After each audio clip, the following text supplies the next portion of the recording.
You hear it every day. We earn it, we spend it, we save it, if we're lucky. Money. But what if the money we trust, the money we build our lives on, suddenly loses its power? What if the world says, we don't want the dollar anymore? This isn't science fiction. It's not some far-off future. It's 2025, and the world is at war. Not with bombs, not with guns, but with currencies. This is the story of a global shift, of rising nations, falling trust, and the people caught in between. This is Currency Wars, the dollar in 2025. Chapter 1. The King Dollar Falls. For a long time, people trusted one thing, not gold, not oil, not even their own government. They trusted the dollar. The US dollar was the king. It ruled trade. It ruled banks. It ruled hearts. But in 2025, the world changed. I remember the first time I felt it. I was standing in line at the grocery store. The same bread I bought last week, now it cost $2 more. I looked at the cashier. She didn't smile. She said, "Prices go up every day now." I nodded, but inside, I felt something twist. A quiet voice in my head whispered, "Something's wrong." The news was full of it. China signs oil deal in yuan. Russia drops the dollar. New global currency coming soon? At first, I didn't care. I thought, they always say this stuff. But then, the markets shook. Stocks dropped. Banks slowed transfers. People ran to ATMs. Some machines just said, out of service. My neighbor, Mr. Clark, came over that evening. He was in his 60s. Army vet. Tough man. He looked tired. "I never thought I'd see this day," he said. "What day?" I asked. He took a deep breath. "The day the dollar starts falling." They called it a currency war. Not with guns, not with bombs, but with money. And the US? It was losing ground. Big countries like China, India, Brazil, they were done with the dollar. They were tired of one nation controlling everything. They said, "Let's build our own system." And they did. My cousin works at a shipping company. She said, "Last week, our trade partner asked to pay in yuan. Not dollars. Yuan." She shook her head. "That's never happened before." Even online shops were changing. Pay in crypto. Now, accepting digital yuan. I scrolled through my phone and thought, what happened to the dollar? One night, I watched the president speak on TV. He stood tall, but his voice, it cracked. "The dollar is still strong," he said. "But we must protect it. We must adapt." He didn't smile. He knew. We all did.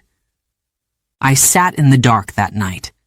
No lights, just the glow of the screen. And I thought, what is money, really? Is it paper? Is it power? Or is it trust? Because now that trust was breaking. And the king dollar, he wasn't wearing his crown anymore. Chapter 2. The Red Dragon Rises. They called it the Red Dragon. Strong, silent, watching, waiting.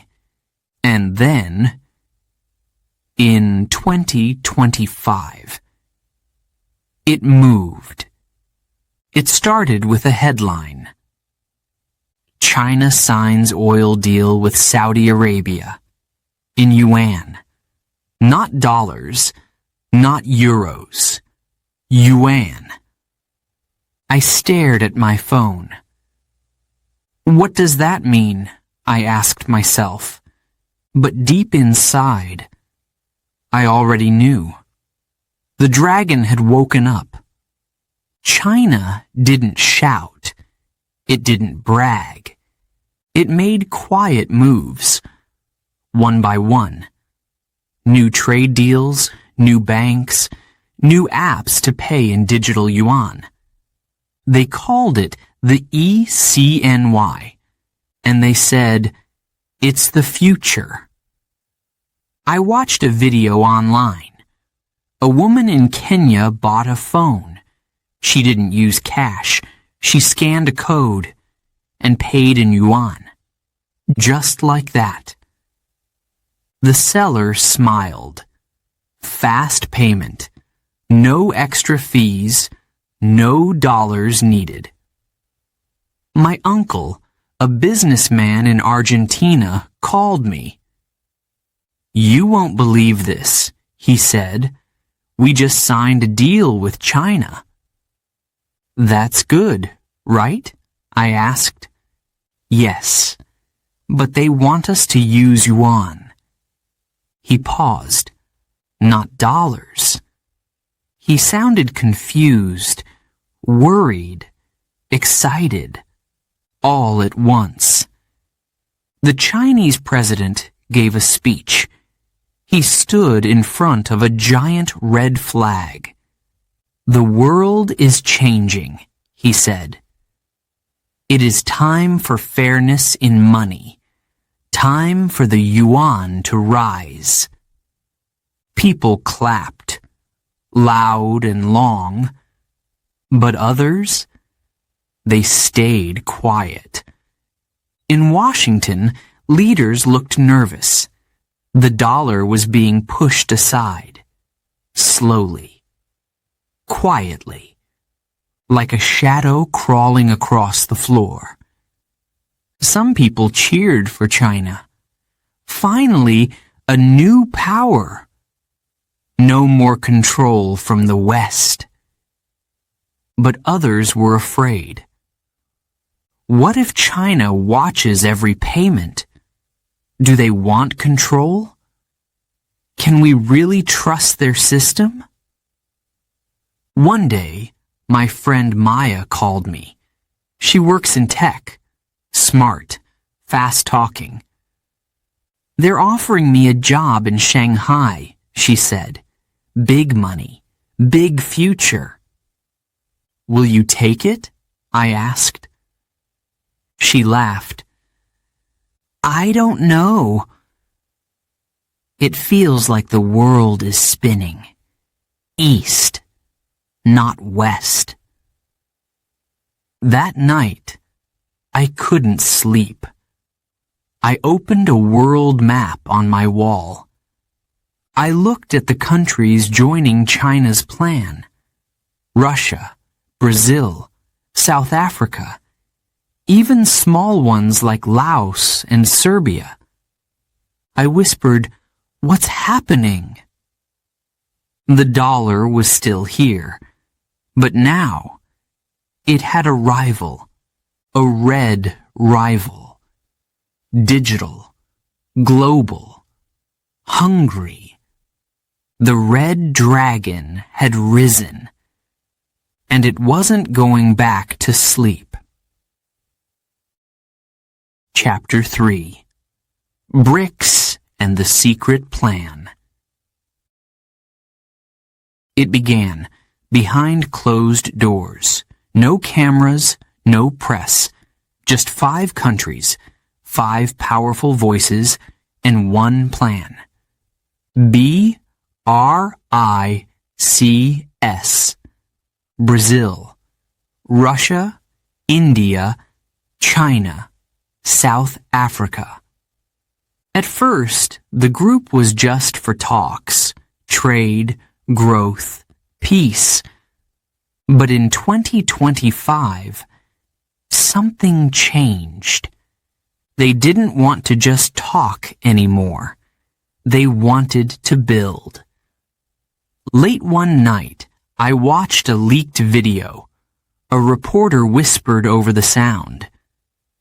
"They're planning something big," she said. "A new money system. A global one. No US dollar." The room on the screen was dark. The leaders sat in a circle. Maps on the wall, charts on the table. They looked serious, focused, like they were planning a war. But this was a war of money. I called my friend Raj in Mumbai. He's smart, always reading news, even at 3 a.m. "Have you heard about the BRICS currency?" I asked. He laughed softly. "Of course," he said. "They're calling it the BRICS, digital, backed by gold." "Gold?" I said. "Yes," he replied. "So people will trust it." They were tired of borrowing in dollars, tired of watching their economies rise, and still needing US approval. So they said, "Let's do it our way." In Russia, a banker spoke on live TV. "With BRICS," he said, "we don't need the dollar. Not for oil, not for trade, not for anything." People cheered. Others looked worried. I talked to a local shop owner in Brazil. He showed me a new payment app. "Look," he said proudly, "I can take BRICS now." "But is it safe?" I asked. He shrugged. "Is the dollar safe?" he replied. I had no answer. The U.S. president gave a short speech that week. He looked calm, but his eyes told another story. "America will always lead," he said. But for the first time, his voice didn't sound sure. China pushed the plan fast. India brought in the tech. Russia added energy deals. Brazil shared food exports. South Africa handled the gold. Each country gave something. Together, they created something new. And the world? The world watched. Some joined. Some waited. Some prayed the dollar would still stand. That night, I sat at my desk. The light was low. My laptop screen glowed. I opened a currency app. There it was. A new symbol. BR. The BRICS. It's real. I whispered. No longer a secret. No longer a plan. It had begun. Chapter 4. Goodbye Dollar. It didn't happen all at once. No big crash. No breaking news. Just a quiet, slow goodbye. First, it was Russia. Then Brazil. Then Iran. One by one, they stood up and said, "No more dollars." At first, people laughed. They said, "It's just politics." They said, "The dollar will be fine." But then, something shifted. I remember the day clearly. A Thursday, windy. The news alert popped up on my screen. Saudi Arabia to price oil in multiple currencies, not just dollars. I stared at the words. Wait. What? I whispered. Oil and dollars were like salt and water. You couldn't separate them. Until now. I called my cousin Liam. He works in finance. His voice was tense. "This is big," he said.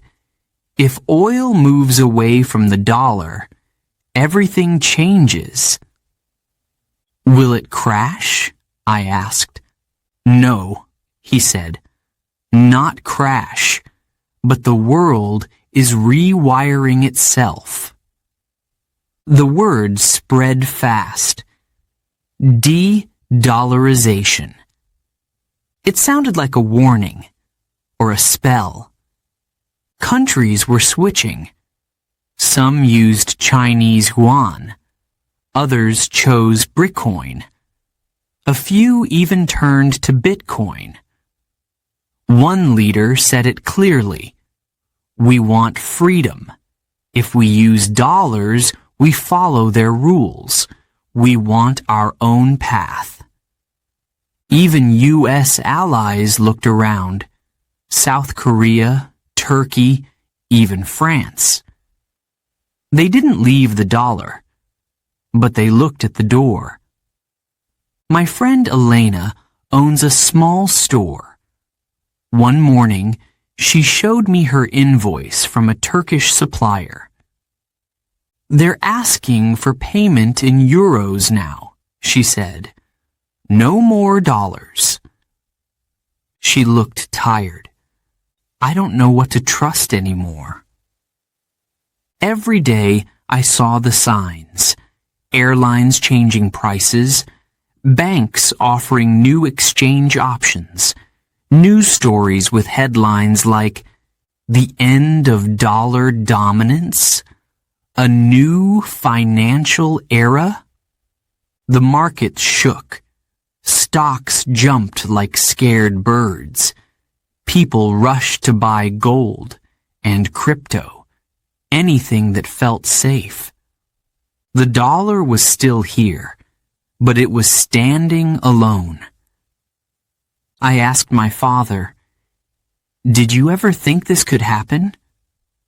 He looked at me, then out the window. "No," he said. "Not in my lifetime." He grew up in a world where dollars meant strength, stability, control. But now, that world was fading. And me? I sat on the floor that night, lights off, phone in hand, just thinking. What happens when the world no longer trusts the dollar? What happens when the goodbye is final? I didn't have answers, only questions, and a strange feeling in my chest. like I'd just watched something powerful walk away. Chapter 5. Inflation hits home. It started with milk. 1 week, $3. The next week, $4. Then, almost $5. At first, people joked, "Must be golden milk now. Should have bought a cow." But deep down, we weren't laughing. The prices kept rising. Eggs, gas, rent, everything. You couldn't keep up, even if you worked harder, longer. It wasn't enough. I remember my mom standing in the kitchen, looking at the receipt, her hands shaking. She whispered, "How can this be real?" And I didn't know what to say. The news used a new word every day. Inflation, hyperinflation, price shock, cost crisis, big words. But to me, it felt simple. We couldn't breathe. My neighbor Joe lost his job. "I worked there 10 years, he said. 10 years. Now they say they can't afford me." I watched him pack up his garage. He didn't cry. He just looked empty. People started selling things. Old TVs, jewelry, even family cars. One man said, "We don't drive much anymore. Gas is too expensive." At the store, shelves were thinner, not empty, just sad. You'd look for a brand you liked. It was gone. You'd find a cheaper one. The price jumped overnight. A woman at checkout had to put back diapers. The cashier said softly, "It's okay. Happens every day." I stood behind them, and I wanted to cry. Some experts said, "This is just a cycle. It will pass."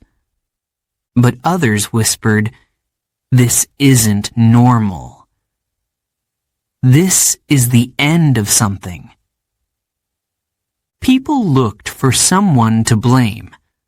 The government, the banks, other countries, even each other. But blaming didn't fix dinner. My friend Luis had a small cafe.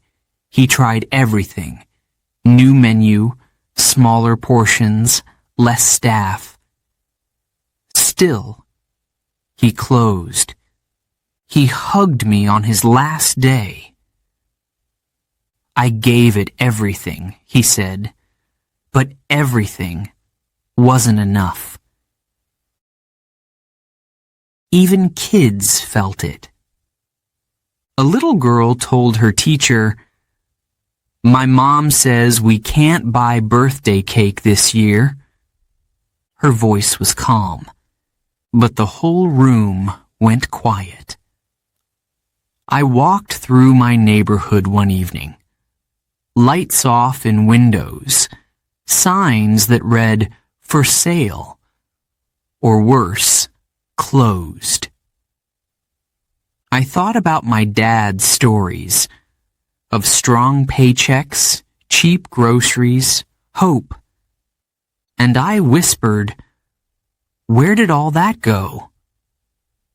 It wasn't just money. It was trust. It was the feeling that tomorrow would be better. Now, we weren't so sure. Inflation had hit home, not just in prices, but in hearts. And home didn't feel like home anymore. Chapter 6.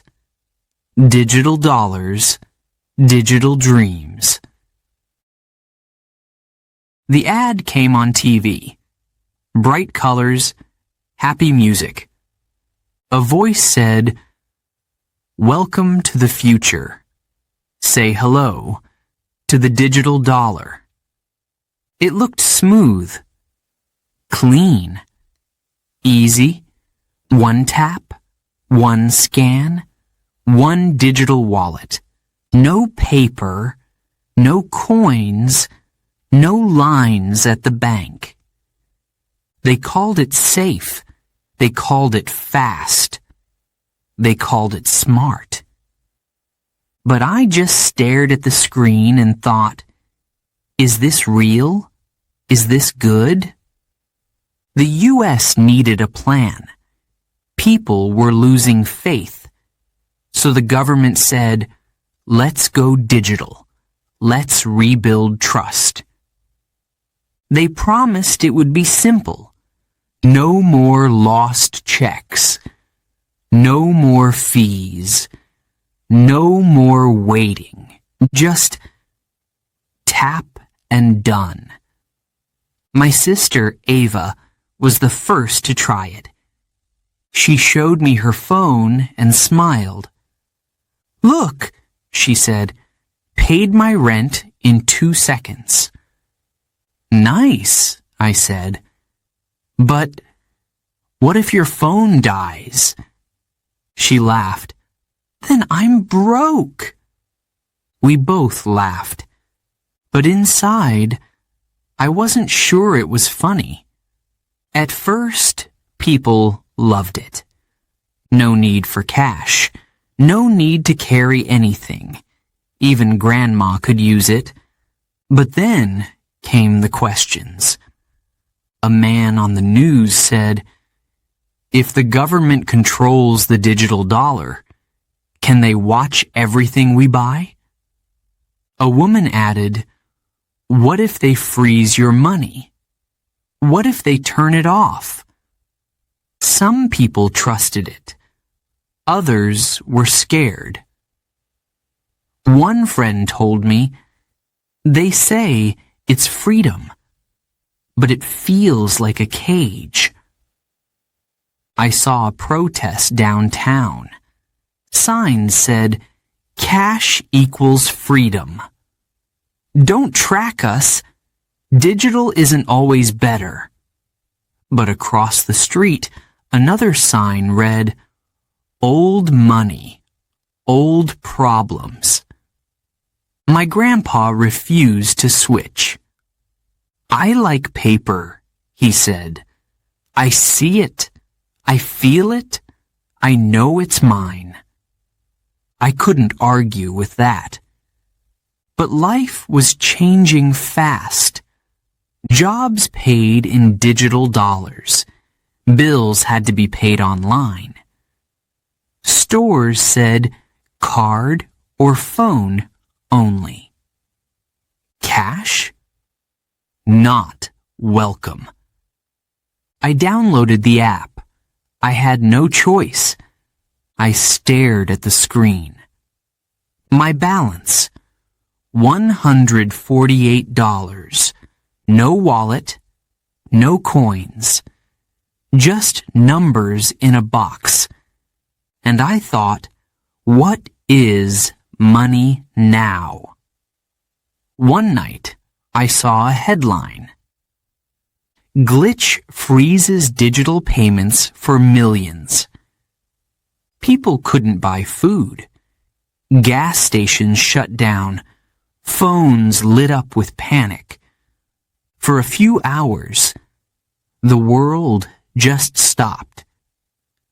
Then it came back. But something had changed. I lay in bed, holding my phone. This little device was now my bank, my ID, my lifeline. And I whispered, "Is this freedom? Or is this control?" Nobody answered. The digital dollar had arrived. Shiny, fast, powerful, but with every new dream comes a new fear.